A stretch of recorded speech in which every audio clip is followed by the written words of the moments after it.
Arratsaldeon guztioi, unkigarria bideo hori, ez da? Sentimenduek gure bizitza mugitzen dute, gure bizitza sentimenduz josita dago, gure helburuak zuzentzen dizkugute. Muy buenas tardes a todos y bienvenidos a esta segunda entrega de Vitoria-Gasteiz, Diálogos de Vitoria-Gasteiz elkarrizketak, en la que estamos tratando y descubriendo en cada encuentro de una forma mucho más amable esa Vitoria-Gasteiz hecha para las personas que todos deseamos. Seguramente que muchos de ustedes han podido ver en este vídeo titulares y noticias que nos hacen ver la realidad social y la sociedad en la que estamos viviendo.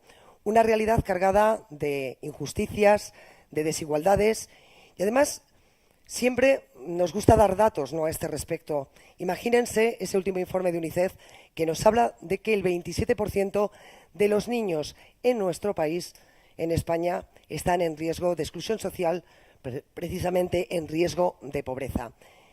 A fin de cuentas, los temas sociales son los que nos tocan el corazón, los que nos tocan de cerca, y es de lo que vamos a tratar hoy de hablar. Y lo vamos a hacer además de la mano de las mejores personas que yo creo que en este momento nos pueden dar fe de su experiencia y del trabajo y de la dedicación que a este tema, a los temas sociales, a los temas que nos interesan a los ciudadanos, están. Una persona desde el punto de vista política, otra persona desde el punto de vista social. Estamos hablando de nuestros invitados de hoy. Están con nosotros hoy Sor Lucía Caran. Ella, como saben, es monja dominica y se puede decir que una gran luchadora y una gran apasionada por las causas sociales. Dialogará además con Gorka Urtaran, el candidato a la alcaldía por el Partido Nacionalista Vasco. Entre los dos van a intentar darnos una visión de una sociedad más solidaria, más justa a nivel social, a nivel económico, en el que la sostenibilidad sea una realidad. Yo creo que no merece la pena perder tiempo en más presentaciones. Ustedes los conocen, Sor Lucía Caran y Gorka Urtaran. Un fuerte aplauso. Gracias.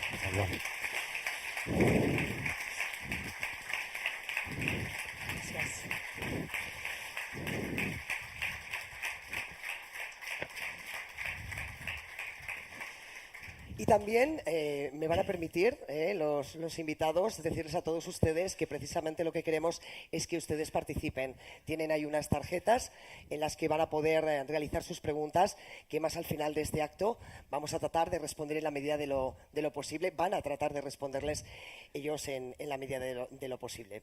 Bueno, pues yo la verdad es que somos unos auténticos privilegiados de poder contar con ustedes hoy, porque vamos a hablar del tema que nos ocupa y preocupa a todos. Se está hablando muchísimo de la crisis en general, la crisis económica, una crisis que muchos dan en denominar una crisis que lleva también a crisis de valores. Hablamos de injusticia, de desigualdades. Hablamos también de discursos que a veces, desde el punto de vista electoralista, lo único que quieren es erradicar el verdadero espíritu que siempre yo creo que nos ha caracterizado como vitorianos. Siempre hemos sido unas personas muy solidarias, hemos ayudado en muchas de las funciones, ¿no?, que tienen que ver con ayudar al prójimo, yo creo, y a veces lo que necesitamos son personas íntegras, que no solamente se guíen por siglas políticas, sino que realmente hagan algo por y para la sociedad, que yo creo que en la situación en la que estamos bien merece la pena. A mí me gustaría que ustedes, tanto Sor Lucía como Gorka, nos dieran una visión ahora mismo de qué es lo que tenemos que hacer, qué pasos tenemos que llevar a cabo precisamente para eso, para la consecución de una sociedad un poquito más justa. ¿Cómo reconducimos la situación tal y como está el panorama ahora mismo? Muy bien, muchas gracias. Me lo he apuntado porque lo tenía que decir. Arracha Deón, así es you. Kaichu, buenas tardes. Muy bien.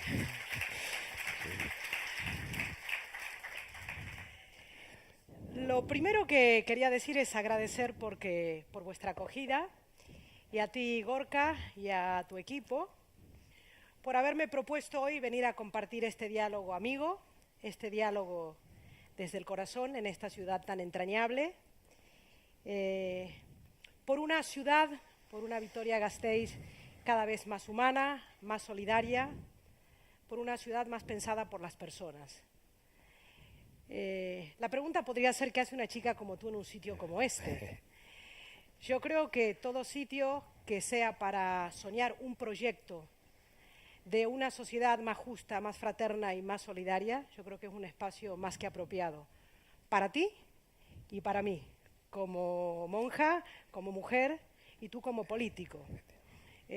Yo creo que los políticos tenéis que ser en este momento que estamos viviendo nuestros grandes aliados. Me da mucha pena que a veces los políticos parece ser que tengan que pedir perdón por ser políticos, por el estigma que lleva. Yo creo que sois ciudadanos y que os habéis metido donde os habéis metido por una vocación de servicio. Y desde esta vocación de servicio he aceptado hoy la invitación para venir. Estamos en una sociedad, como hemos visto, cada vez más desigual e injusta. Tenemos un modelo que se ha agotado y tenemos un sistema que ha fracasado. Y si me permitís un poco la idea para después un poco reconstruir hoy, quería compartir con vosotros la idea de cómo veo dónde estamos y qué es lo que nos ha pasado, ¿no? Hay una imagen que no es mía, que es de Iñaki Gabilondo, que le explica que nos hemos subido a un tren de alta velocidad que nos conducía hacia el abismo. Pero nosotros hemos comprado el billete en este tren. Y en este tren se nos dijo que la felicidad estaba en tener y tener más que en los otros. Y en este tren aprendimos a consumir de forma irracional. Y el consumismo nos ha consumido. Y aprendimos a tener y a tener más, a ignorarnos los unos a los otros, a consumir los productos de la tierra de forma voraz, a traer gente y a utilizar mano de obra barata en función de nuestros propios beneficios, a buscar tener y a retener unos a costa de los otros. Y la mala noticia es que este tren ha descarrilado. Y la buena noticia es que nos hemos despertado. Entonces, el pan que le faltaba a mucha gente, el techo que dejaban de tener, la falta de acceso a los recursos esenciales, nos ha despertado. Y nos damos cuenta que no queremos volver a esta situación, nos damos cuenta que estamos con la resaca de todo aquello y que además tenemos que pagar el vino de esta fiesta que habían montado que habían montado unos pocos que nos hipotecaron el presente y el futuro, pero nosotros compramos este billete. Y por eso al borde de la vía, yo creo que estamos en el momento en el que tenemos que hacer una profunda autocrítica y una gran crítica a este sistema. No nos queremos volver a subir, no queremos tener suficiente política o suficiente dinero o suficientes ideas o ideologías para ignorarnos los unos a los otros. Queremos descubrir nuestra capacidad para compartir, para trabajar por la justicia y para trabajar para que haya dignidad para todos. ¿Qué ha pasado en este tren? En este tren hemos aprendido a ignorarnos y hemos empezado a expulsar a gente del sistema. Y hemos negado el acceso a una vida digna y a una vida feliz a muchísima gente. Muchos nos hacemos la pregunta en este momento, o nos dedicamos a echar culpas, ¿no? Siempre me gusta recordar la pregunta aquella que se hacía Kennedy, ¿no? No qué puede hacer mi país por mí, sino qué puedo hacer yo por mi país hoy. Yo creo que ya no podemos mirar para otro lado diciendo esto no es mi problema, porque pronto tendremos todos un problema. Y el problema es gravísimo, lo hemos visto en cifras. Yo creo que es el momento de la corresponsabilidad. Se acabó el tiempo de la indignación irresponsable, se acabó el tiempo de quejarnos en la cocina de casa y en el bar, y yo creo que es el momento de ejercer nuestra ciudadanía.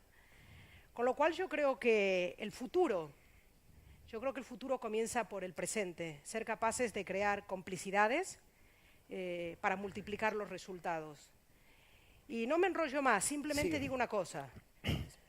Cuando empezó el movimiento de los indignados, cuando ya la gente no podía más porque estaba hasta las narices de todo lo que estaba pasando, nosotros hicimos una fundación que era para trabajar con los colectivos que estaban en riesgo de exclusión social. ¿Qué me di cuenta en ese momento? Que estábamos fabricando como sociedad nuevos colectivos en riesgo de exclusión social. ¿Y cuáles eran esos nuevos colectivos en riesgo de exclusión social, aparte de todos estos que hemos visto aquí? Los políticos porque eran todos unos corruptos, los empresarios porque eran todos unos ladrones, los medios de comunicación porque eran todos unos mentirosos, los sindicatos porque eran todos unos aprovechados. No. Si seguimos fabricando colectivos en riesgo de exclusión social, no iremos a ninguna parte. Somos necesarios absolutamente todos, porque no es verdad que todos los políticos son corruptos, que todos los empresarios son unos ladrones, que todos los banqueros son no sé qué.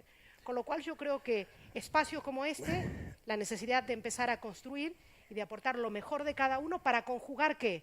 La justicia con el compartir y con un proyecto de sociedad que sea más justa, más fraterna y más solidaria. Sor Lucía, la verdad que nos está transmitiendo por lo menos el poder respirar y el poder pensar, Gorka, que hay gente honesta que desde los diferentes ámbitos, en su caso, señor Urtaran, desde el punto de vista político, que además tiene la oportunidad ahora de cambiar las cosas, ¿no? Sin duda, ¿no? Yo, lehenengo eta behin eskertu nahi diot jende guztiari gaur gurekin egoteagatik, ez bakarrik areto honetan, baizik eta goiko aretoa ere bai beteta dago, eta bueno, guretzako placer bat da zuekin guztiokin parte katzea elkarrizketa hau. Muy buenas tardes a todas y a todos por acudir a este diálogo con Sor Lucía Caran, a la que quiero agradecer personalmente el que hoy haya tenido la dedicación y el interés de venir hasta Vitoria-Gasteiz y de compartir esta charla, no solo con las personas que estamos aquí, sino también con las personas que están en el piso de arriba, que han llenado la sala polivalente. Yo sí que, haciendo una reflexión un poco compartida con lo que tú comentabas, ¿cómo quieres que te llame? ¿Sor Lucía o Lucía? O... Como quieras. Bueno, Sor Lucía está bien. Está bien, Sor sí, Lucía. sí. Me parece que yo estoy también coincido bastante en el diagnóstico que has hecho, ¿no? Yo quizás me centro un poco más en la situación de Vitoria-Gasteiz y estoy profundamente preocupado por lo que está ocurriendo en mi ciudad. De unos años aquí, las tasas de pobreza se han duplicado. La pobreza real se ha duplicado en Vitoria en tan solo 6 años. La ausencia de bienestar también afecta ya a más del 15% de las familias de Vitoria. Familias que ni siquiera pueden un sábado poder ir a cenar o poder ir al cine porque no tienen los recursos necesarios para poder hacerlo. Estoy viendo cómo en los últimos años también se ha incrementado y mucho la tasa de paro en Vitoria, ¿no? Hay más de 5.000 personas desempleadas en estos últimos 4 años.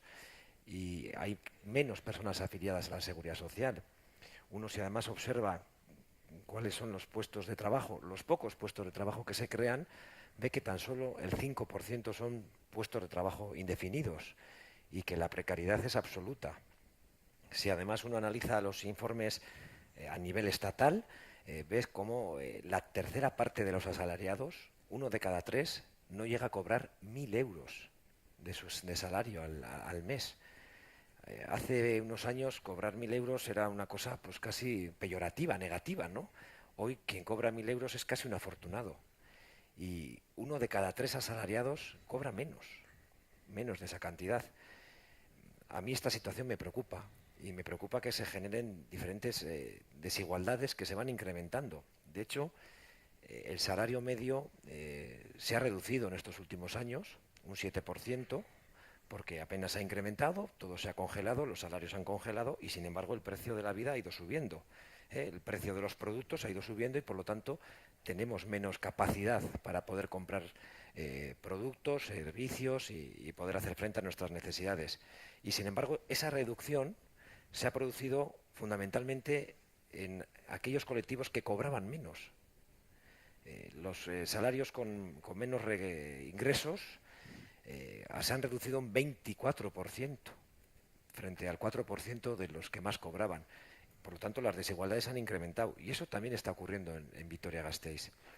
Y por lo tanto estamos viendo que la crisis económica ha dejado un resultado garrafal para lo que es la calidad de vida de una ciudad que antes era una referencia internacional incluso en cuanto a bienestar, y hoy sin embargo está viendo cómo se ha ido deteriorando de forma significativa lo que es el objetivo principal de un alcalde, porque el objetivo principal de un alcalde tiene que ser garantizar el bienestar social de todas las personas que viven en su ciudad, ¿no?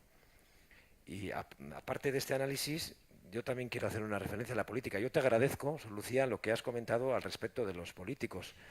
Yo creo que además de los valores de la sociedad, la política tiene que tener dos valores que me parecen fundamentales: la honestidad y la sinceridad. No se puede ni engañar ni ser deshonesto, ¿no? Como desgraciadamente se han producido numerosos casos de corrupción, etcétera, ¿no? Y aparte de eso, yo creo que la política no solo ha provocado que hayamos comprado un ticket a un tren que nos llevaba a un crecimiento indefinido y que ha descarrilado, sino que es que encima nos ha dejado tirados luego. Es que ese tren ha descarrilado y los conductores de ese tren han salido corriendo. Han salido corriendo a arreglar el tren, no a curar a los enfermos o a los heridos por el accidente. Y esto es lo que me parece realmente grave, que la política se ha olvidado de las personas. Se ha centrado en la estabilidad presupuestaria, en el control del déficit, en rescatar a los bancos, en políticas de austeridad para no incrementar el gasto, y eso ha llevado que todas las personas que han sido perjudicadas por esta catástrofe económica hayan quedado de lado y además se les haya dado la espalda. Y eso es lo que no debe volver a ocurrir, no solo en Vitoria-Gasteiz, sino en ningún sitio. Desde luego que nos están contando desde su vivencia personal también cómo están viendo el panorama, pero ha dicho, yo creo, algo, Sor Lucía, importante.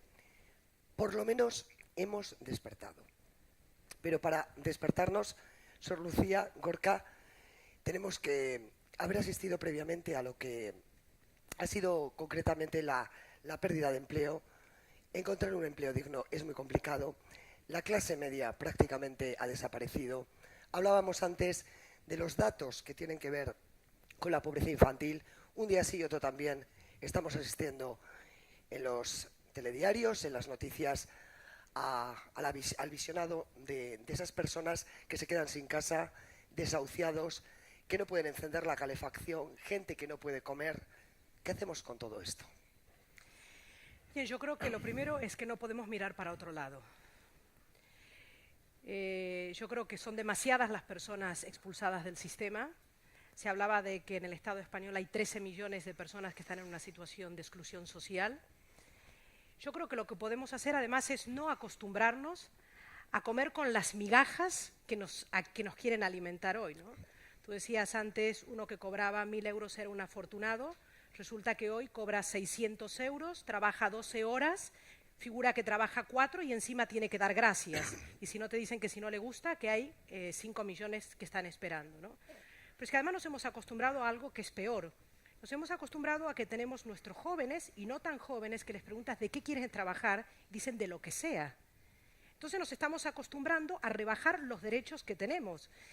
Una persona tiene derecho a trabajar y a realizarse en aquello que le gusta y para aquello que se ha preparado. Entonces no puede ser que estemos bajando nuestra... O sea, no es justo que solo tengamos que trabajar para vivir o para ser lo que se llama hoy trabajadores pobres. Yo creo que lo que no podemos hacer es renunciar a la dignidad de las personas, ¿no? Tenemos ante nosotros un gran reto. O entre todos, sumando los esfuerzos, multiplicaremos los resultados, o esto no tiene solución. Y yo creo que tiene solución precisamente porque nos hemos despertado, porque hay mucha indignación, porque estamos pasando de ser colaboradores en muchas cosas para tranquilizar nuestra mala conciencia haciendo cosas, a comprometernos con el cambio, ¿no? Yo creo que la buena noticia es que mucha gente se está implicando y que ya se niegan a vivir de este sistema.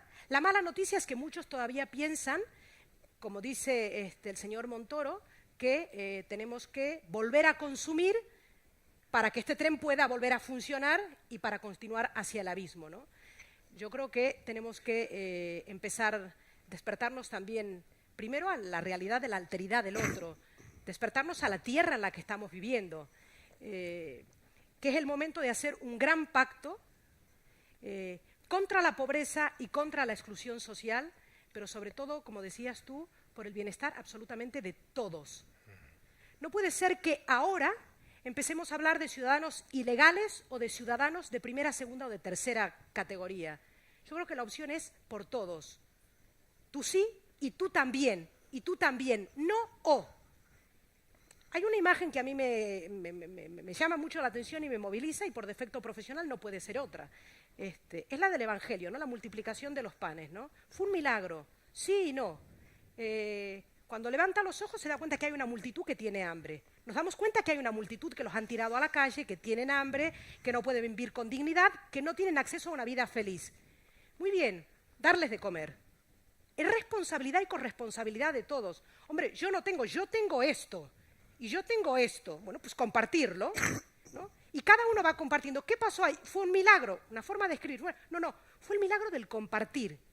Y de ser capaces de que yo no puedo estar bien si hay uno a mi lado que no está bien y que no tiene cubiertas sus necesidades básicas y que no se puede desarrollar plenamente como persona, ¿no? Pues el tema es de compartir, luchar por la justicia, quitarnos la camiseta de mi partido, de tu religión, de mi ideología y ponernos todos la camiseta de la humanidad y luchar por una sociedad que sea realmente humana y dejar de hacer juegos de trileros, de utilizar estadísticas, cuando en realidad no son números fríos, sino son personas y dramas concretos, ¿no? Esto es lo que nos tiene que despertar, no las cifras, los dramas que hay, ¿no? Yo veía el tema de la gente que salta la valla en Melilla. Cambia totalmente la perspectiva cuando tienes delante uno y lo tienes que acoger. Bueno, pues son personas. Han tenido la suerte de nacer en un sitio o en otro sitio. No. Tenemos la suerte de poder trabajar no por las personas, sino con las personas, ¿no? El reto es, reivindico el camino al propio corazón, cada uno, preguntarse con lo que tiene, qué puede hacer y hacer pequeñas comunidades de vida. Yo creo que esta ciudad puede hacer una gran comunidad en el sentido de que tenemos que ser capaces y suficientemente maduros. Hemos tenido esta semana un accidente gravísimo. Se ha creado un gabinete de crisis para atender a las familias de las víctimas. Y se tenía que hacer así. Hemos tenido un descarrilamiento de un tren. Hay demasiadas víctimas. Todavía no hemos sido capaces de hacer un gabinete de crisis juntándonos todos los partidos, todas las ideologías y todas las religiones. Esta es la gran asignatura pendiente y tendremos una gran ciudad y tendremos un gran país si somos capaces de formar todos parte de este gabinete de crisis, no tratando de sacar réditos personales y utilizando cifras o intentando ganar cotas de poder, entendiendo que el poder es un servicio y que esto es cuestión de todos. Señor Urtaran, eso trasladado a nuestra ciudad, yo creo que es mucho trabajo también, ¿no? Desde el ámbito político por un empleo más justo, por evitar ese tipo de pobreza que que aunque muchos puedan pensarlo, en una ciudad como la nuestra también existe. Claro que se da también. A mí me llamaba mucho la atención, son casos minoritarios, no se trata de alarmar, pero incluso en Vitoria se han producido situaciones de subnutrición infantil, de niños que realmente no están alimentados adecuadamente para poder desarrollarse como personas. Y también se producen situaciones de pobreza energética, se producen situaciones de desahucio, se producen muchos dramas que evidentemente quizás no se dan, afortunadamente, aunque esto no es un elemento para la autocomplacencia, con la intensidad que se han producido en otras partes, pero también se han producido situaciones en las que las personas lo están pasando muy mal. Yo, de todas formas, Lucía, me quedo con tres cosas que estabas comentando ahora. En primer lugar, tenemos que despertar no solo la ciudadanía, también los que en estos momentos, ciudadanos que están en los ayuntamientos, que están en las diputaciones, que están en los gobiernos autonómicos o que están en el gobierno del Estado. Y además nos tenemos que poner todos la camiseta del ciudadano. Tú bien lo decías, no solo para las personas, sino con las personas. Y somos gente sencilla, gente humilde, que queremos trabajar por la ciudad y que estamos muy involucrados con los verdaderos problemas de la ciudadanía. Y que mostramos, desde luego, con fuerte sacrificio y también con conocimiento y capacidad, la posibilidad de mejorar la situación de las y los gasteiztarras, en el caso de Vitoria, ¿no? Yo no puedo entender cómo en Vitoria todavía se siguen produciendo, no de forma diaria, pero sí todavía se producen casos de desahucio, y este ayuntamiento es incapaz de poner en marcha un programa para atender a las familias desahuciadas cuando tiene pisos municipales vacíos.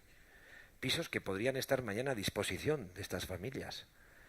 Y no entiendo cómo, a pesar de las propuestas que se han podido realizar por parte de los diferentes grupos, todavía este ayuntamiento, el gobierno de turno, no ha reaccionado en ese sentido. Yo no sé cómo tampoco se puede permitir, como ha ocurrido aquí, que haya trabajadores de obra pública, de subcontratas, de empresas subcontratadas, que han estado en Vitoria trabajando en obras municipales por 300 euros al mes. 300 euros al mes. Eso ha ocurrido en Vitoria. Era un paquete de 3 meses, 1.000 euros por los 3 meses, con, eso sí, todos los gastos pagados. Era una casa donde estabas prácticamente hacinado con el resto de tus compañeros, compartiendo un espacio muy pequeño y unos servicios mínimos, ¿no? Y a pesar de las denuncias, pues aquí se ha mirado para otro lado. Yo no puedo entender cómo puede seguir a veces este ayuntamiento incluso dando la espalda a las personas que peor lo están pasando. Y desde luego que me parece que las cosas hay que hacerlas de otra manera. Y termino con una reflexión que comparto, que has hecho tú, Sor Lucía. No se trata de elegir entre o estos otros, sino de con estos y con estos también. Y entre todos hacer de una ciudad abierta, una ciudad inclusiva y una ciudad que sobre todo permita al ciudadano poder desarrollarse con un mínimo nivel de vida, ¿no? Y de bienestar. Precisamente vamos a hablar, yo creo que hilando con lo que dice Gorka al respecto del argumento, hay que estar con estos, con los otros y con todos. A fin de cuentas, yo creo que ya saben además todos los asistentes, también quienes nos están escuchando desde la sala polivalente, que también les queremos enviar un saludo. A mí algo que me preocupa o que nos preocupa muchísimo, Sor Lucía, que aquí, por ejemplo, en Vitoria se está creando una división importante sobre un tema como son las ayudas sociales. Ayudas sociales, como bien dice su nombre, es para ayudar a las personas que lógicamente no pueden subsistir por la situación económica, lógicamente, en la que estamos, porque no tienen acceso a un empleo, porque no tienen acceso a una vivienda digna, por todas estas circunstancias, ¿no?, que yo creo que estamos comentando aquí esta misma tarde. Y se dan enfrentamientos incluso a nivel social, se dan situaciones de exclusión social en una ciudad moderna como es Vitoria-Gasteiz y solidaria, como decíamos al principio, ¿no?, de este encuentro. Se dan casos, como decíamos, en los que estamos viviendo el drama de familias que no pueden ni siquiera encender la calefacción. Y aunque suene raro, estamos hablando de un 10% de la población de Vitoria que no puede encender la calefacción. ¿Qué hacemos? ¿Cómo podemos revertir esta situación cuando incluso en la calle se está produciendo esa división por discursos que a veces podemos encontrar desde las tribunas de incluso de las instituciones o de los partidos? Sí, a mí me llamó mucho la atención estos días cuando, bueno, pensando que tenía que venir aquí y hablando y dialogando con la gente, se hablaba esto de lo de la plataforma esta por ayudas más justas, ¿no? y realmente era el ponerle con un signo de interrogante, ¿no? Porque en más justas se quiere privilegiar a unos y se quiere excluir a otros. Hace unas semanas el ministro de Sanidad venía con un discurso de que las ayudas que venían de la Unión Europea tendrían que, en tema de alimentos, controlarse mejor porque se estaban distribuyendo mal y tenía que haber un control y unas derivaciones de servicios sociales y todo esto. Mi primera reacción fue, pues tú eres un poco, dije imbécil, perdón. ¿Cómo puedes decir esto si hace muchísimo tiempo que hay gente que está trabajando con las personas y estamos hablando de las migajas que les vamos a dar también, ¿no? ¿Qué está pasando en este momento en este sistema perverso? Que cuando estamos más arriba y más lejos de la gente, tenemos un discurso que no tiene nada que ver con la realidad. Entonces, ¿qué se está haciendo? Se está criminalizando a las víctimas y se les está haciendo culpable de lo que nos está pasando. Y encima, como son unos aprovechados, los vamos a poner al descubierto. Pasar la puerta de un banco de alimento, recibir una ayuda, a la gente le da vergüenza. La mayoría de la gente quiere trabajar. La mayoría de la gente quiere ganarse la vida. La mayoría de la gente no quiere vivir de la caridad.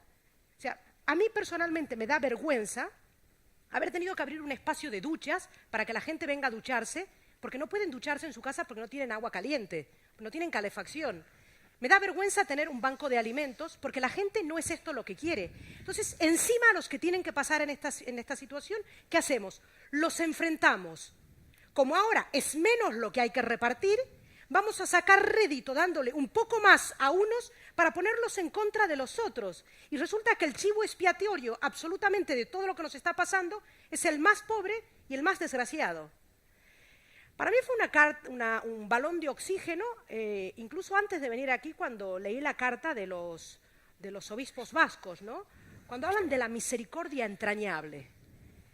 Entrañable es cuando se te conmueven las entrañas ante el sufrimiento y ante el dolor de la persona, de aquí o de allá, de la persona. Los otros días, llenando un carro a una persona que venía al banco de alimentos, me decía, hoy para mí comer será un lujo. No, comer es un derecho. ¿Qué está pasando en nuestra sociedad? Que hay personas que las tenemos de segunda, tercera o de cuarta y que resulta que se ven privadas de sus derechos y estos derechos se han convertido en un lujo. No son los marroquíes, los argelinos o los sudacas. Son personas que están viviendo entre nosotros y que si yo le pongo nombre y apellido y lo miro a los ojos, mi postura cambiará. Y no son unos aprovechados. Yo creo que el tema es ser capaces nosotros no de tragarnos todo lo que nos dicen, sino ser capaces de hacer esto que decían los obispos, practicar esta misericordia entrañable. Misericordia es poner el corazón en la miseria y en la pobreza del otro, ¿no? Y no con una actitud paternalista. El que da siempre está por encima del que recibe. No. Ponerme al lado del otro, no guardar una justa distancia para que sus problemas no me afecten. Ponerme en la piel del otro y desde la piel del otro dar respuesta. Si no, estamos jugando a ser personas desarrolladas y estar en un país de la Unión Europea, que somos lo mejor del mundo mundial y que, como dice el presidente del gobierno, Europa nos mirará con envidia por lo que hemos progresado. Yo creo que es despertarnos a la humanidad y a las personas, los de aquí o los de allá, las personas que conviven aquí. Yo creo que el amor a nuestra tierra, cada uno donde está, nos tiene que llevar a hacer que el sitio donde vivimos haga que seamos todos protagonistas de la justicia, que nadie a mi alrededor, que nadie en mi ciudad se vea privado de lo necesario para vivir con dignidad y de la posibilidad de desarrollarse como persona. Yo creo que este es el gran reto. No hacer acepción, aquí todos somos importantes y no mirar las cosas con tanta distancia, ser capaces de ponernos en la piel del otro, de ponernos en sus zapatos, de recorrer el camino y el itinerario que han hecho y seguro que nuestra perspectiva cambiará. Sí, yo coincido con tus palabras, Sor Lucía. Hablabas, Ángeles, de las personas que en estos momentos no pueden ni siquiera poner la calefacción en casa. Tú incluso, Sor Lucía, decías que incluso tienen que ir a ducharse a los espacios habilitados por vuestra comunidad para poder ducharse con unas condiciones mínimas de bienestar, ¿no? Porque no tienen agua caliente en casa. Yo, por ejemplo, veo el tema de la pobreza energética en la ciudad. Y a mí me parece que es interesante, me parece que es algo para el acuerdo político, el compartir una visión en que en la ciudad también hay muchas familias, aproximadamente un 10%, fundamentalmente en personas mayores, pensionistas, o también en familias con hijos pequeños, que no tienen los recursos económicos suficientes para poder hacer frente a los gastos de la calefacción, sobre todo teniendo en cuenta inviernos como el que hemos tenido este año, ¿no? Y me parece que es un avance en el que en el ayuntamiento podamos coincidir las diferentes opciones políticas en ese mismo diagnóstico de situación de necesidad que está afectando a un porcentaje importante de la ciudad. Cuando se plantea, por ejemplo, desde, en este caso, el gobierno de turno, un complemento de 50 euros para las personas pensionistas que no llegan a la renta de garantía de ingresos, a unos niveles mínimos, al salario mínimo interprofesional, para poder hacer frente a estos gastos, yo lo veo que puede ser una medida positiva. Pero que no es la definitiva, que hay que dar un paso más. Y que ese paso más tiene que ser incrementando las pensiones que reciben, porque son pensiones muy bajas, porque además con este sistema nuevo de la ley de pensiones ha supuesto que pierdan poder adquisitivo, que cobren menos, porque se incrementan como mucho un 0,25 cuando quizás la vida sube mucho más, y por lo tanto hay que subir las pensiones más bajas. También planteo que para hacer frente a la pobreza energética quizás no hay que aplicar un 21% de IVA a la factura energética.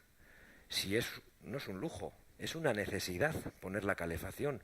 ¿Cómo le vamos a aplicar un 21% de IVA que incrementa de forma importante la factura que tienen que pagar las personas? Reduce ese porcentaje y reduce así la factura. O aplica bonos sociales para que las familias con menos recursos tengan una tarifa menor.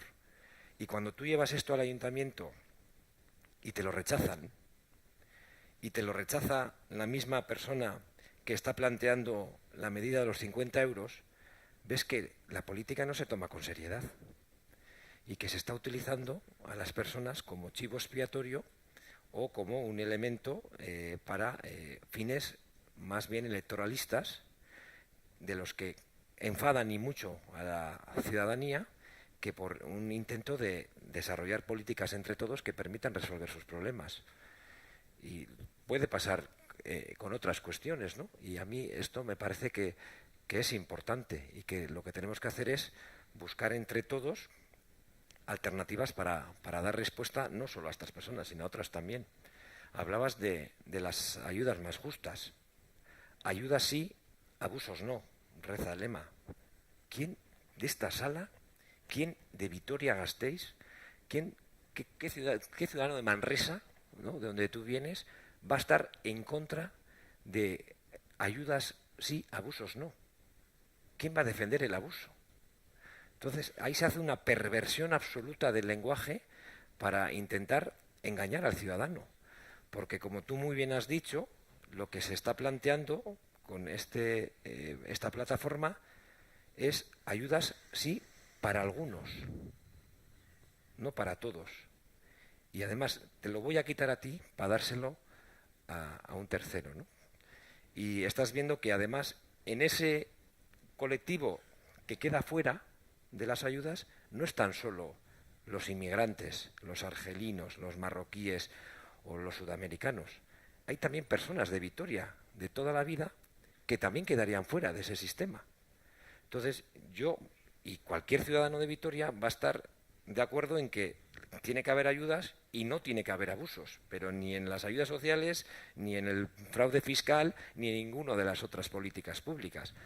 Pero lo que no se puede hacer es plantear esto para recortar derechos, para excluir a una parte importante de la ciudadanía, ojo, muchos también vitorianos, personas mayores, jóvenes que no han trabajado todavía, y sobre todo para enfrentar a unos contra otros, porque lo que estás planteando es un conflicto en tu ciudad cuando tendrías que estar garantizando la convivencia, porque lo que estás planteando es un problema cuando tú te tendrías que centrar en dar soluciones, y porque lo que estás haciendo es que la gente, como siempre, la más pobre, la más vulnerable, la que peor lo está pasando, se bata el cobre los unos contra los otros, mientras los que mantienen el sistema se frotan las manos diciendo que se peleen entre ellos.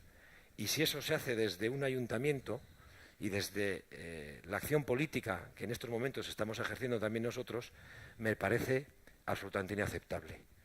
Y por eso nosotros es evidente que no participamos de eso. Termino ya.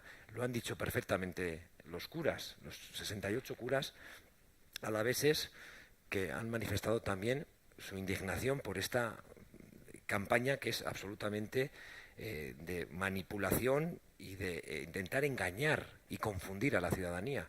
Y lo han dicho también los obispos vascos, ¿no? La pastoral de los obispos vascos y navarro, diciendo que una frase que me pareció muy interesante, ¿no? El abuso de unos pocos no puede dejar sin uso legítimo a el resto de personas que verdaderamente necesitan estas ayudas.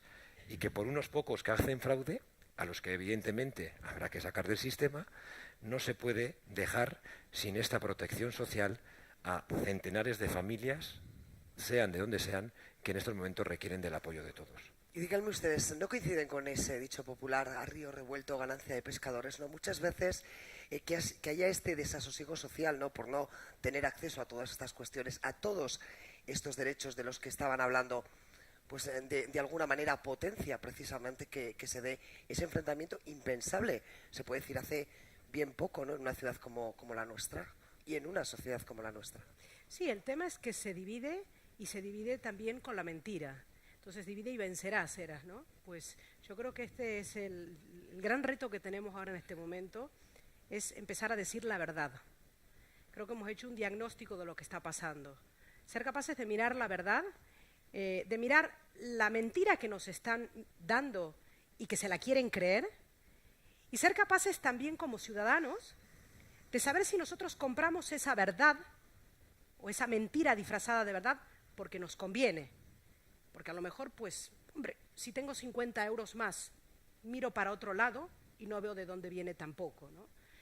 Yo creo que es muy fácil en una situación de vulnerabilidad como la que se está viniendo o de precariedad, bueno, intentar retener lo que yo pueda, ¿no? Creo que estamos en un momento en el que podemos empezar a descubrir que seremos mucho más felices y nos sentiremos mucho más plenos si somos capaces de empezar a compartir y a vivir y a promover la justicia. Ya hemos visto que aquel estilo de vivir reteniendo posiblemente nos ha llenado en algún momento el bolsillo, pero nos ha vaciado el corazón. Yo creo que es el momento, primero, de despertarnos a la realidad y segundo, de empezar a hablar un lenguaje que lo hemos sacado de la esfera de la política, de la esfera de lo social y que es el que realmente el que nos hace ser personas, ¿no? Cuando nosotros estábamos haciendo la visión del albergue que abríamos para personas sin hogar, empezamos a poner palabras como, por ejemplo, el amor, la acogida. Ahora, en un documento oficial no pongas estas palabras. Si no somos capaces de amar, de acoger desde el corazón, de practicar la proximidad, de mojarte en estas cosas, y nos dejamos ya de recursos técnicos y de palabras, seguramente empezaremos a humanizarnos. Yo creo que el gran reto que tenemos en este momento es ser capaces, valga la redundancia, de humanizar la humanidad. Y si humanizamos la humanidad, humanizaremos la política y los políticos, humanizaremos la religión y sus representantes, y nos humanizaremos también nosotros, ¿no?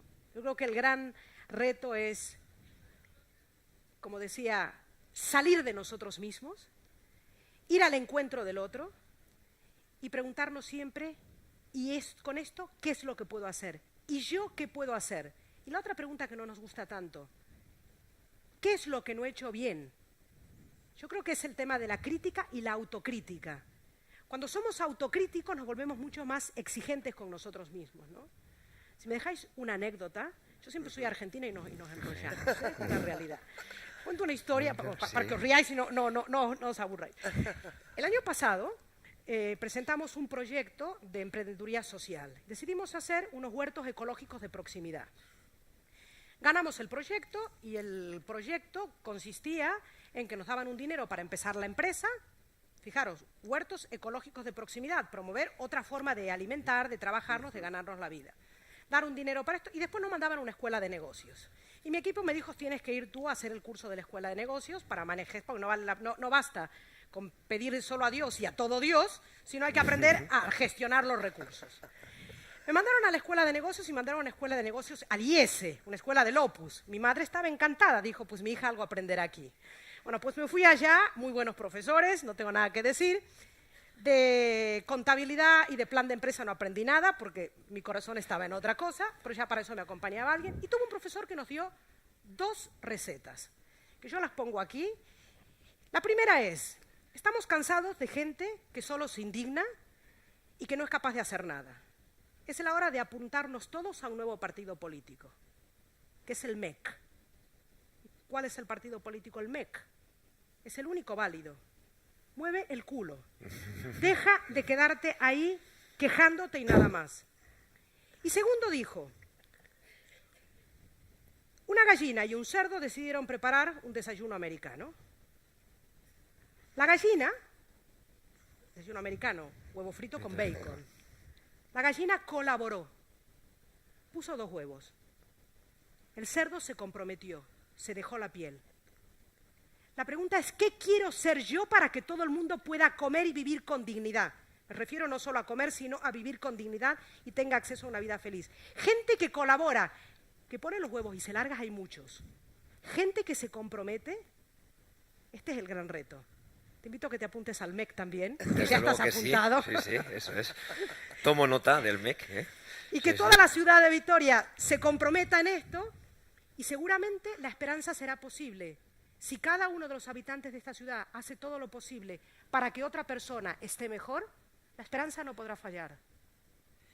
Me van a permitir, Gorka, ahora mismo, porque vamos a seguir además con esta reflexión, me van a permitir que pida que nosotros no vamos a excluir aquí a nadie, ¿no? Sino que vamos a pedir también la colaboración de todos ustedes a través de sus preguntas que pueden ya ir entregando a nuestra compañera para que se las vayamos formulando también tanto a Sor Lucía como a Gorka Hurtara. Y al hilo precisamente de esta cuestión, Gorka, la verdad es que la anécdota que nos contaba Sor Lucía es más que ilustrativa. Muchas veces se tira la piedra, se esconde la mano, cuando en realidad lo que hay que solucionar son los problemas reales que tenemos, ¿no? Los que no tienen que provocar el enfrentamiento, sino todo lo contrario. Dicen que la unión hace la fuerza, ¿no?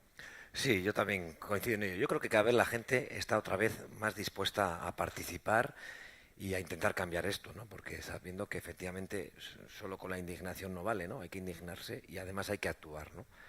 Y yo creo que también esto no es una amenaza para los que en estos momentos podemos estar en el ayuntamiento o en otra institución pública. Yo para mí creo que esto es una fortaleza y una gran oportunidad. Yo creo que esta ciudad se tiene que hacer no solo para las personas, sino con las personas. Y si encima hay en estos momentos gente dispuesta a cambiar el modelo de sociedad, a cambiar el modelo económico y a hacer política de otra manera, tenemos que aprovechar ese potencial. Y por eso yo creo que también desde las instituciones y desde este ayuntamiento tenemos que facilitar la participación ciudadana. No como una amenaza, no como un riesgo de lo que puede ocurrir en las decisiones políticas, sino como una forma de que entre todos podamos definir mejor lo que queremos ser en un futuro, ¿no? Y sin excluir a nadie. Y también por eso creo que desde el propio ayuntamiento tendremos que establecer los cauces para poder participar con la gente, con las y los ciudadanos, con nuestros vecinos, con los convecinos, en el desarrollo de las diferentes políticas municipales, ¿no? De tal manera que tengamos todos muy claro cuál debe ser la prioridad. Yo creo, decía un sociólogo Bauman, que las ciudades se han convertido en el vertedero de los problemas mundiales, porque todos los problemas mundiales emergen en las ciudades, aparecen en las ciudades, y por lo tanto las ciudades se convierten en todo aquello, toda la basura que los fenómenos globales han ido generando, ¿no? Y entonces las ciudades también tienen que ser un espacio donde esos problemas encuentran una solución. Y por eso creo que la política se tiene que hacer para resolver los problemas de la ciudadanía. Aquí en Vitoria hay una sensación compartida, de que parece que los grupos políticos, los partidos, nos echamos los trastos los unos a los otros, a la cabeza, y que nunca nos ponemos de acuerdo para avanzar en la ciudad y para desarrollar los proyectos que pueden servir para mejorar nuestra calidad de vida, para hacernos económicamente más competitivos, para ser más respetuosos con nuestro entorno natural, para mejorar la calidad de vida y el bienestar de todos los que aquí vivimos, de todos los gastistarras. Y siempre hay esa sensación de que esta ciudad ha perdido muchísimas oportunidades, ha perdido muchísimo dinero y ha perdido posiciones, ¿no?, que la ha ido relegando a una escala inferior, ¿no? Y que hay ciudades que ya nos están adelantando. Y yo creo que con eso también hay que terminar. Yo creo que desde el ayuntamiento tenemos que pensar en comprometernos con la ciudadanía y en pensar en cómo podemos hacer entre todos, entre los diferentes, para poder hacer que esta ciudad avance, ¿no?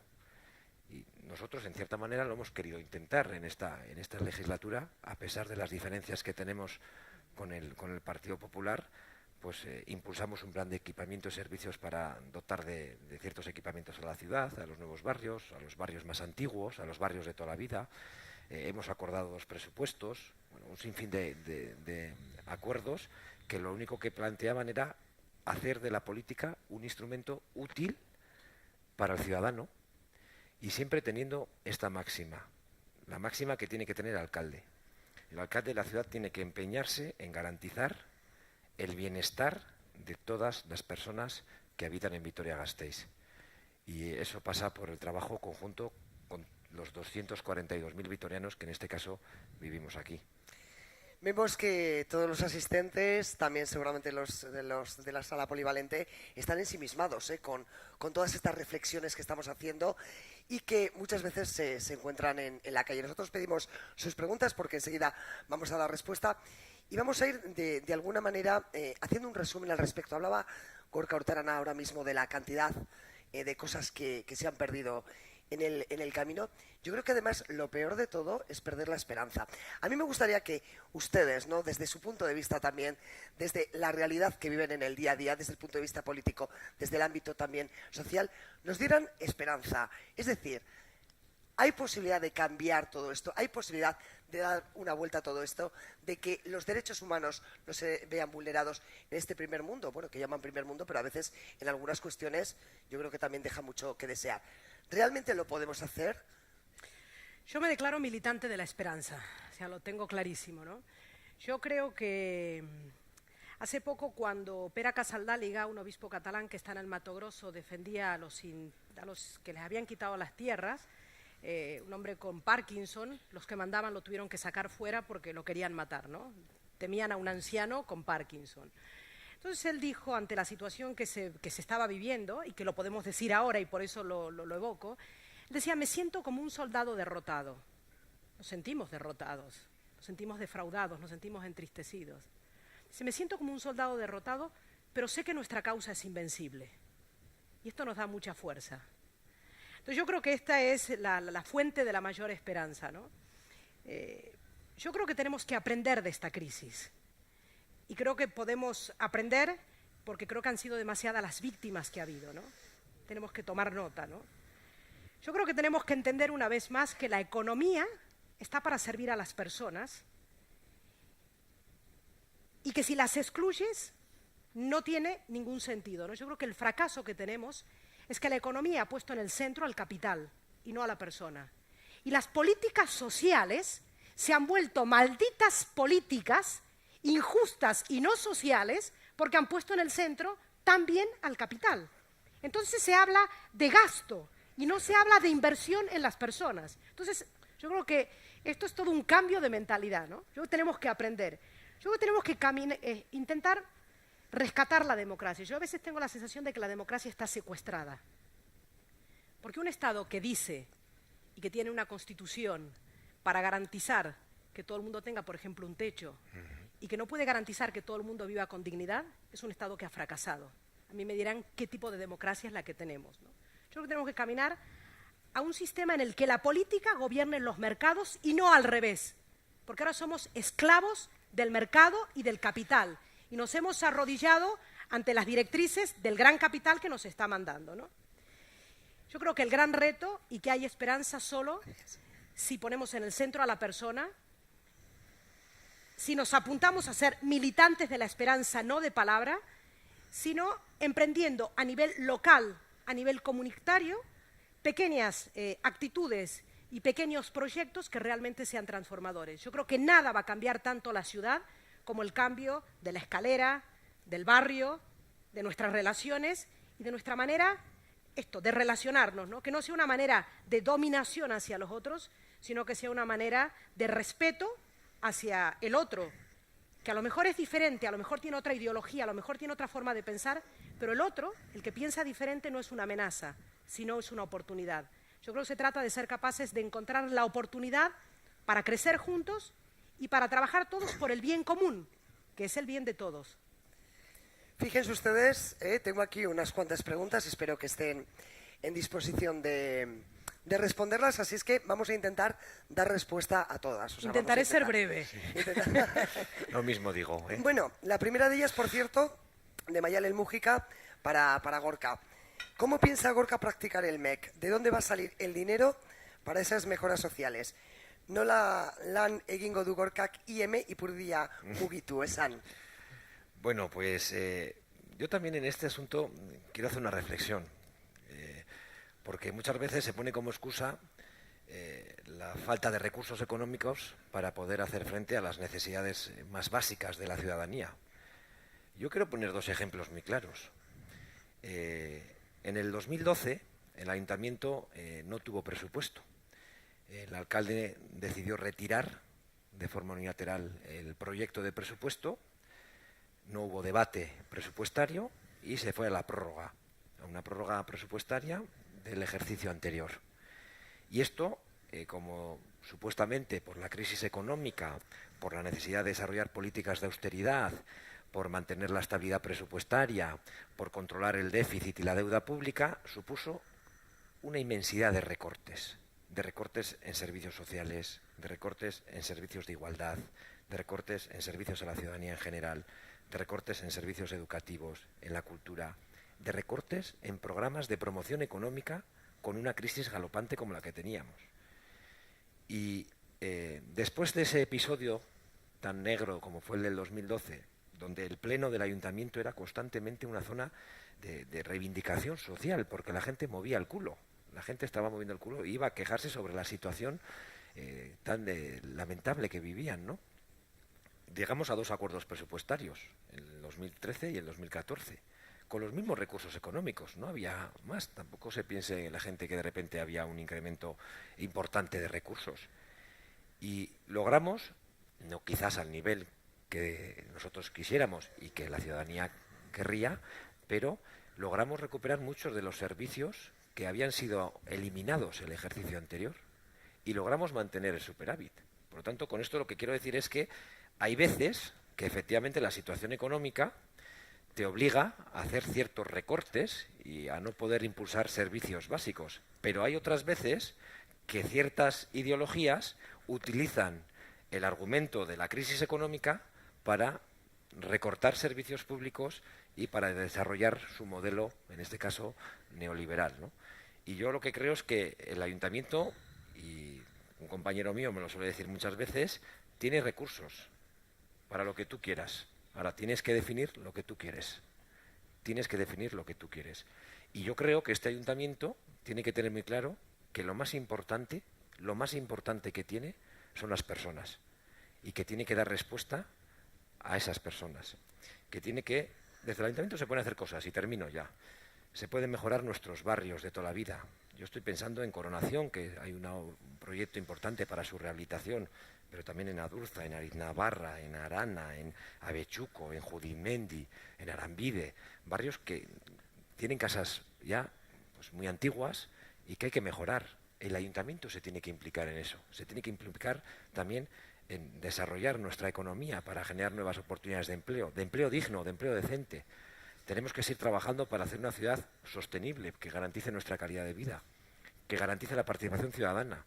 Yo creo que desde el ayuntamiento se puede hacer muchas cosas, pero para eso tienes que tener claro qué es lo que quieres, en qué quieres priorizar el gasto, y nosotros lo tenemos muy claro. En una ciudad inclusiva, en una ciudad que garantice el bienestar de todos los que aquí vivimos, que genere oportunidades de empleo, para los más de 21.000 personas que están en paro y que siga apostando por ser un referente como fue en su día. Establecer prioridades, a fin de cuentas, también desde el ámbito de la política. Sor Lucía Kepa, que es padre de familia, le pide a usted consejos para esos padres y esos educadores de cara a sus hijos, ¿no? ¿Cómo poder hacer que sean también corresponsables? Yo creo que lo primero, entender que aquello que se ha repetido tantas veces, ¿no? El niño aprende lo que vive, ¿no? En algún momento saldrá. Hay un gran nivel de frustración por parte de los padres porque los hijos hoy tienen tantísimas influencias externas que parece que no es controlable, ¿no?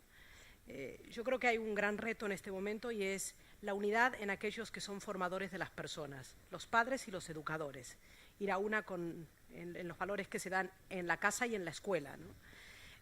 Creo que una cosa fundamental es la coherencia. Y por otra parte, el poder ganarse, yo creo que la coherencia es lo que nos da ganarnos la autoridad moral dentro de casa. Saber de que no nos tenemos que culpabilizar por qué hemos hecho mal si no tenemos los resultados que nosotros esperábamos.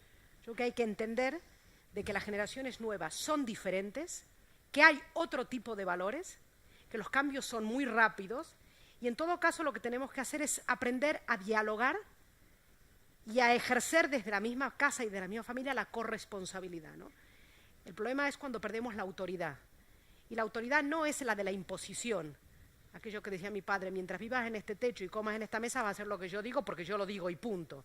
No, o sea, yo creo que es la autoridad de aquel que tiene autoridad, una autoridad moral, que se la ha ganado porque vive en la verdad, porque sabe que se valoren las cosas y porque es coherente, ¿no? Es muy difícil, me dirán, tú eres monja y no tienes hijos, y es verdad, pero te estás encontrando y estás escuchando la situación que están viviendo muchos padres. Y una de las cosas que más te duele es cómo los padres hoy se sienten a veces fracasados y se culpabilizan, ¿no? ¿Qué hemos hecho mal para qué? Se trata de dejar que las cosas reposen, nunca agotar el camino del diálogo y entender que hay también unos valores emergentes y unos valores diferentes y que tiene que nacer una nueva sociedad con otros valores. Complicada la educación, pero bella, ¿no? También por Seguro otra parte. es apasionante, yo creo que sí. Seguimos con otra pregunta para Gorka. ¿Cree que la ciudad de Vitoria ha experimentado un auge de rechazo hacia las minorías? ¿Cree que esto es debido a los fraudes y a los abusos que han calado en el sistema de ayudas? Bueno, yo sí que diría que en cierta manera se ha incrementado el rechazo al diferente. No es porque lo diga yo, es porque así también lo han manifestado numerosos colectivos que llevan trabajando en Vitoria-Gasteiz, que llevan viviendo en Vitoria-Gasteiz desde hace más de 10 años, que ya pasaron ese primer periodo de adaptación y de integración a la sociedad vitoriana, que se incorporaron al mercado de trabajo, que hoy afortunadamente siguen trabajando y que sin embargo han visto cómo se ha producido un cierto retroceso hacia las posiciones iniciales en cuanto que es la convivencia con el resto de vitorianos y vitorianas, ¿no? Y de vecinos, ¿no? Y esto a mí sí me preocupa porque yo es que me parece que la política tiene que tener unos límites, sobre todo para el que quiere esta ciudad. Y yo si quiero a esta ciudad, lo que no voy a intentar desarrollar por llegar a la alcaldía o por permanecer en ella, desarrollar políticas que pueden poner en peligro la convivencia pacífica, la coexistencia pacífica en nuestro ayuntamiento, que puedan poner en peligro la seguridad ciudadana, que de repente nos encontremos con un enfrentamiento entre unos colectivos y otros que puede tomar unas dimensiones que sea imposible de detener. Yo desde luego que creo que no merece la pena cuestionar ni poner en peligro esa convivencia, esa coexistencia por un voto o por un gobierno o llegar a un gobierno, ¿no? Yo creo que lo que hay que trabajar es de otra manera. Y respecto al fraude, evidentemente que hay que luchar contra el fraude. Eso lo hemos dicho desde el principio y lo seguiremos defendiendo. Y vamos a seguir defendiendo la puesta en marcha de todo tipo de medidas que sirvan para luchar contra el fraude. Fraude en todas sus expresiones. O sea, tolerancia cero al fraude. Tolerancia cero al fraude. Pero desde luego que lo que no se puede hacer es intentar estigmatizar a ciertos colectivos en función de su nacionalidad o de su color de piel. Y desde luego que, como digo, lo que no se puede hacer es poner en peligro la convivencia pacífica de nuestra ciudad. Eso merece mucho más que cualquier voto. Tenemos aquí muchas preguntas, vamos a intentar dar respuesta a todas ellas. Ander Aracama le pregunta, en este caso yo creo que a Sor Lucía, porque precisamente habla de la historia, ¿no? A lo largo de la historia, cómo la Iglesia ha maltratado al pueblo muy severamente en algunas cuestiones. Hoy en día la Iglesia tiene un lado muy solidario, dice, y otro lado menos solidario. ¿Se debe considerar una evolución? ¿Por qué se transmite el mismo mensaje con actos opuestos? Yo creo que hay una cuestión. Dentro de la Iglesia siempre ha habido gente que ha estado comprometida, que ha estado con los últimos. Lo que pasa es lo que se pone un poco más en cuestión es hoy todo se ha vuelto como transparente, ¿no? Entonces el escándalo de aquellos que mandan y que vivían lo que era opuesto bueno, pues a lo que tendrían que vivir, que es el Evangelio, ¿no? Esto que es lo que ha hecho que no haya credibilidad, ¿no? Yo creo que estamos en un momento muy bueno, precisamente porque somos transparentes.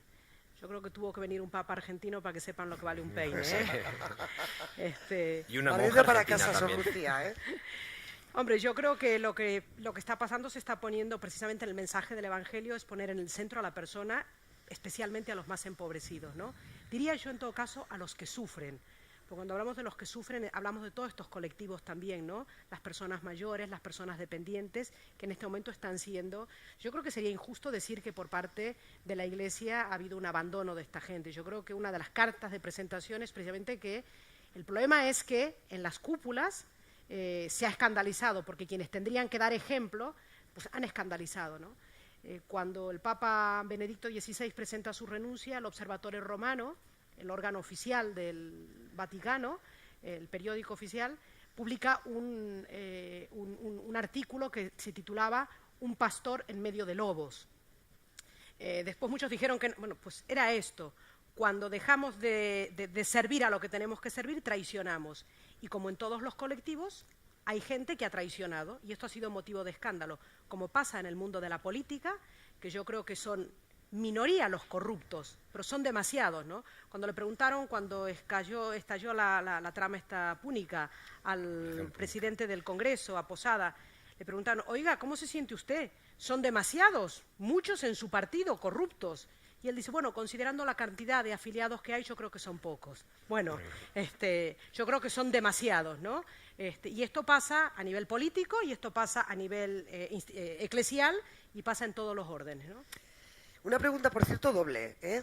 Por un lado, nos preguntan para Sor Lucía qué opina sobre el movimiento Ocupa, y para Gorka Hurtarán, ¿qué solución daría usted a Recaleor?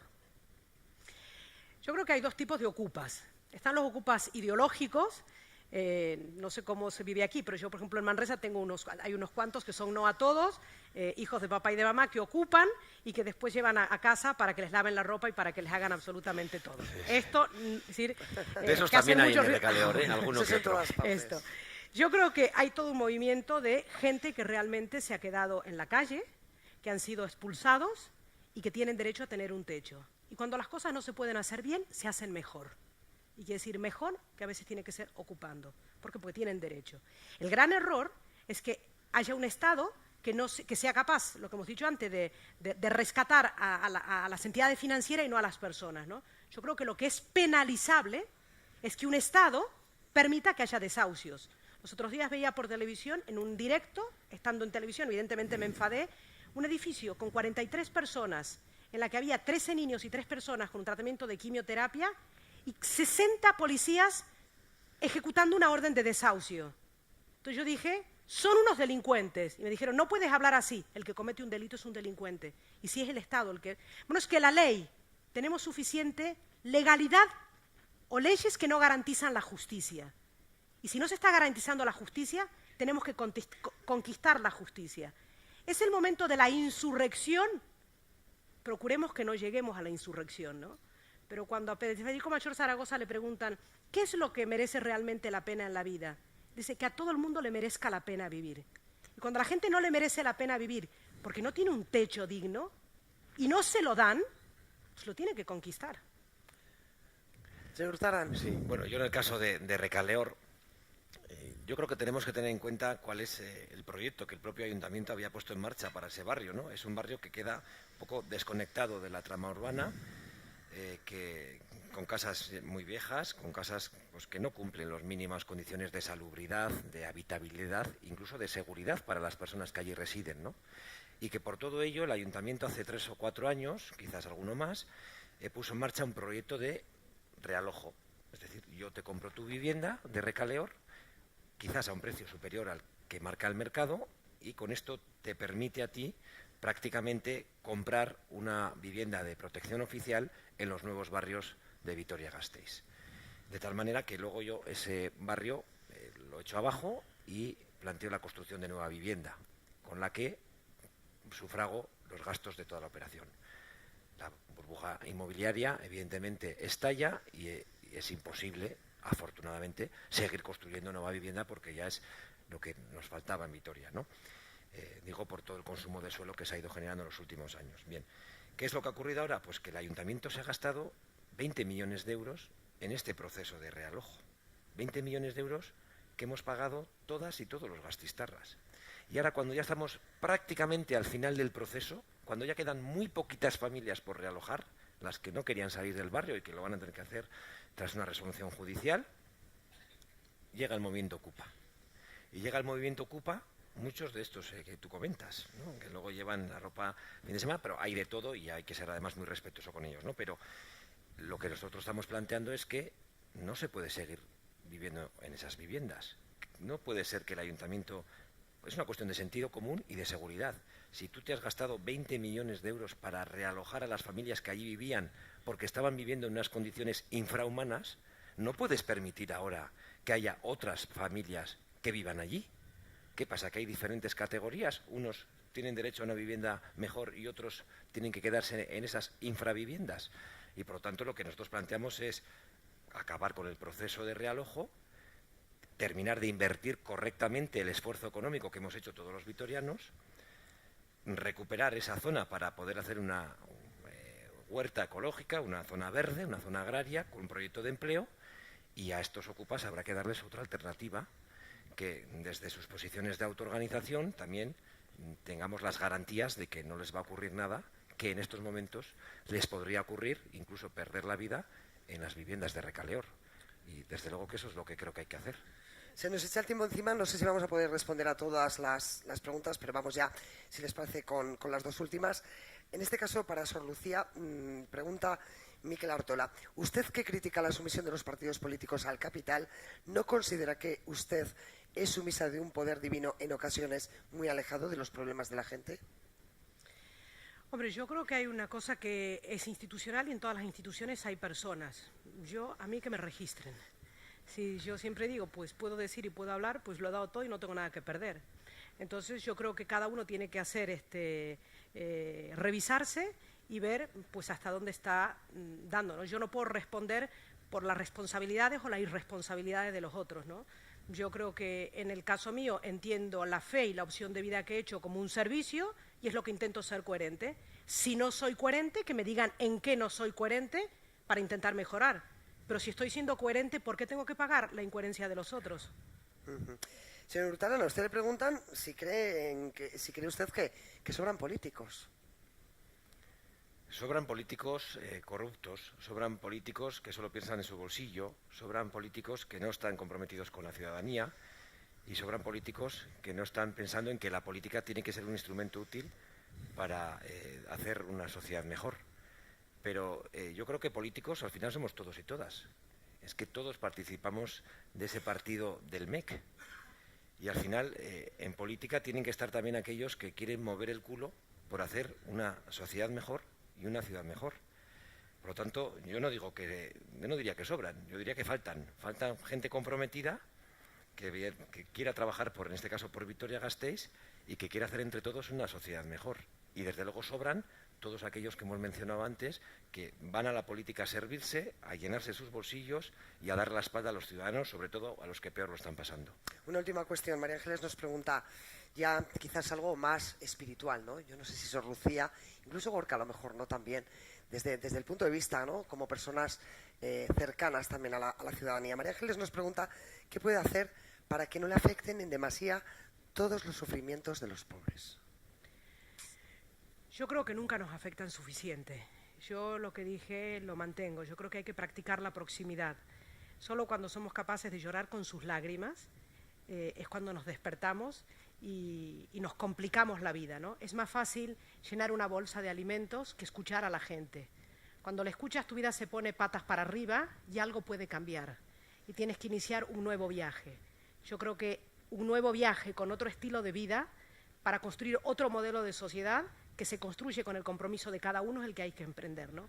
Con lo cual me resisto a practicar, a guardar la distancia prudencial que dicen. Creo que es el tiempo de practicar la proximidad y nunca en este sentido creo que pegaremos por exceso. Yo también coincido. Antes comentaba, Sor Lucía, que esta semana hemos tenido un grave accidente aéreo y muchos de los psicólogos que iban les preguntaban, ¿qué vais a poder hacer? Y dice, consuelo, por lo menos escuchar, que la gente se sienta escuchada, atendida. No vas a poder mitigar su dolor, pero se van a sentir reconfortadas porque les estás escuchando. Y yo creo que la política tiene que ser eso también, escuchar a los que lo están pasando peor, ponerse en su lugar, estar cercanos a ellos y plantear medidas para intentar resolver su situación. A veces no es tanto la medida como esa capacidad que puedes tener tú de empatía, de acercarte, de preocuparte por los problemas de los demás y por intentar solucionarlos, en la medida en que se puede desde un ayuntamiento, evidentemente. Bueno, pues todas estas preguntas, otras cuestiones que, por cierto, que también tenemos que decir que los asistentes también se preocupan y ocupan del futuro profesional televisivo de Sor Lucía. Bueno, a ver, que aquí hemos dicho que se puede preguntar todo lo que quisieran y como tenemos aquí a los interlocutores, bueno, que ¿por qué despiden a Jesús Cintora? Y si la van a llamar para el programa, nos preguntan. Pregunto, yo lo primero que tengo que decir es, yo voy invitada a Mañanas de 4, soy la única tertuliana que no cobra. Con lo cual no dependo de que me paguen y tengo libertad para decir lo que quiero. Pues parece ser que hay muchas presiones y evidentemente se toman medidas cuando hay muchas presiones. Anoche estuve con Jesús, a veces es el precio que pagas cuando eres radical y cuando pones al descubierto determinadas realidades, ¿no? A mí me ha dado muchísima pena.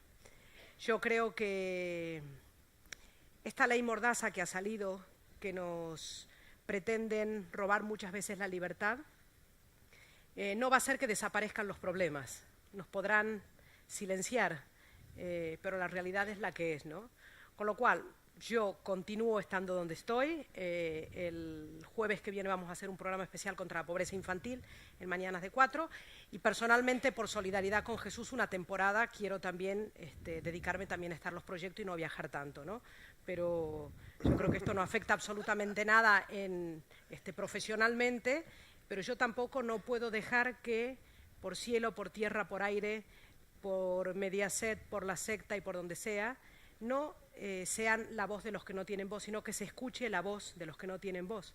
Con lo cual, renunciar y callarnos sería posiblemente darles con el gusto a aquellos que nos quieren borrar del mapa.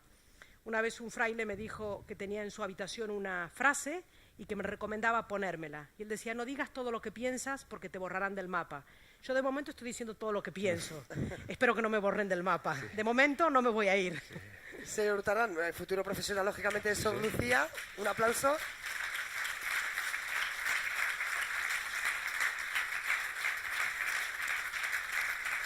Yo creo que en Vitoria usted, pues también, con una esperanza y una ilusión también de poder desarrollar esa justicia social en una ciudad como la nuestra, ¿no? Sin duda, porque yo creo que este ayuntamiento tiene también enormes posibilidades para poder hacer de Vitoria-Gasteiz una ciudad más justa, una ciudad más solidaria, una ciudad en la que todos tengamos cabida y en la que todos podamos desarrollarnos, ¿no?, como personas. Y desde luego que la política vuelva a recuperar ese lado humano, que se humanice la política, ¿no?, y que sirva realmente para que entre todos podamos vivir mejor. Y yo creo que esto es el reto que tenemos en los próximos años, ¿no? Hay, por supuesto, en diferentes campos, en el ámbito económico, en el ámbito del empleo, en el ámbito de la recuperación de los barrios más antiguos, de los barrios de toda la vida, en proyectos que atiendan a las personas mayores, a las personas con situaciones de pobreza energética, a las personas desahuciadas, Desde luego que esa es mi gran reto, mi gran pasión. Si al final a mí lo que me gusta es los días que se puede, cuando se puede, ¿verdad? Irte a casa y decir, hoy ha servido para resolver un problema. Hoy has ido a trabajar y en el ayuntamiento has podido resolver un problema, por pequeño que sea, a un ciudadano, a una familia, a un colectivo o a la ciudad en general. Y no hay mayor satisfacción que la de poder servir a tu ciudad para resolver los problemas que hoy tenemos todos y todas las gasteiztarras. En fin, bueno, pues qué decirles, que estamos muy a gusto. Yo creo que podríamos estar aquí horas y horas hablando, recibiendo las preguntas, las reflexiones. Yo creo que esto nos ha servido, ¿no?, también para entre todos, ¿no?, aportar, ¿no?, el granito de arena. Y en este caso, escuchando a Sor Lucía Karan y a Gorka Urtaran. Y a ustedes que decirles pues que tendremos una nueva cita en abril, que seguiremos construyendo, eso sí, desde la reflexión, desde la autocrítica, si hace falta, que como bien decía Sor Lucía, yo creo que es ilustrativa también y nos ayuda a caminar. Y les invitamos, lógicamente, a que en ese próximo encuentro estén todos ustedes aquí con nosotros. Sor Lucía, Gorka Urtaran, encantados, gracias por haber venido. Es que ricasco, Denori. Gracias.